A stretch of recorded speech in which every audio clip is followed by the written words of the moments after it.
Groom explains why Liverpool's pragmatism is their deadliest weapon after the Reds beat Brighton 1-0 at the Amex on Saturday afternoon. Liverpool got back to winning ways against a resilient Brighton at the Amex this weekend, with Mohamed Salah's penalty proving to be the difference between the two sides. It was a game that everybody, including Jürgen Klopp, knew would be won, where Liverpool would have to be patient and pick the right moment to get the better of a Chris Hughton side that was well disciplined and didn't give the Reds too many opportunities. That is largely how things panned out, and regardless of their levels of performance, Liverpool once again found a way to win when they were far from their scintillating best.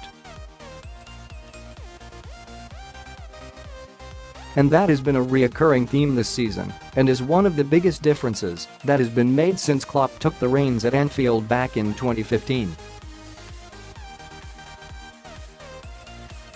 In his first 2 seasons, it was clear that Klopp had begun something of a revolution at Liverpool, transforming the team's style into one of the most exhilarating attacking teams in Europe, but there was a clear Achilles heel in his side's vulnerability defensively.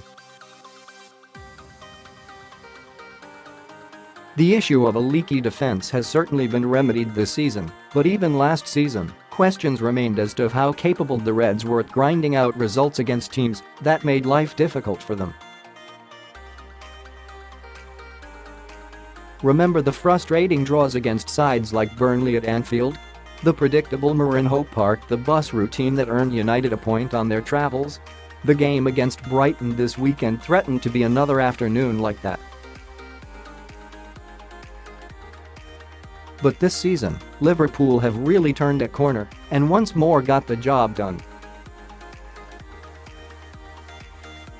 With their newly found defensive rigidity, it gives the team more belief that they can go anywhere and get a result, as they're now less likely than ever to concede silly goals on the counter or from set pieces than they have been in recent memory. Combine this with the fact that the team is full of attacking intent and houses arguably Europe's most potent attacking trio of Salah, Mané, and Firmino, and you have a recipe for success. Now, as we have seen in the past, this hasn't always been enough to grind out results against teams like Brighton and the aforementioned Burnleys and Manchester Uniteds of this world. But taking into account the personnel, combined with a fresh, stronger, more patient mindset that Klopp has instilled in his squad this season, and you have a Liverpool side that never thinks about panicking when the result is perhaps going the way they'd like it. Instead, there's due diligence across the field, composure in every department, and a belief that the job will get done no matter how or when. That is what has been happening all season, and it's arguably one of Liverpool's most dangerous attributes at present. The class, skill and technique of the players is something that'll never disappear, even if it may sometimes show itself in fits and starts, but this mindset is also staying put, and that makes Liverpool so hard to play against.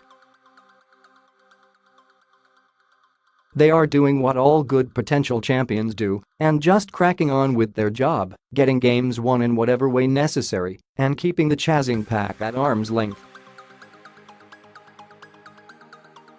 Yes, from a fan's perspective, it'd be lovely to see incredible fast-paced, heart-racing football every game, but sometimes that's what leaves you exposed and vulnerable, so the pragmatism that Liverpool have shown this season really is a necessary new string to their bow.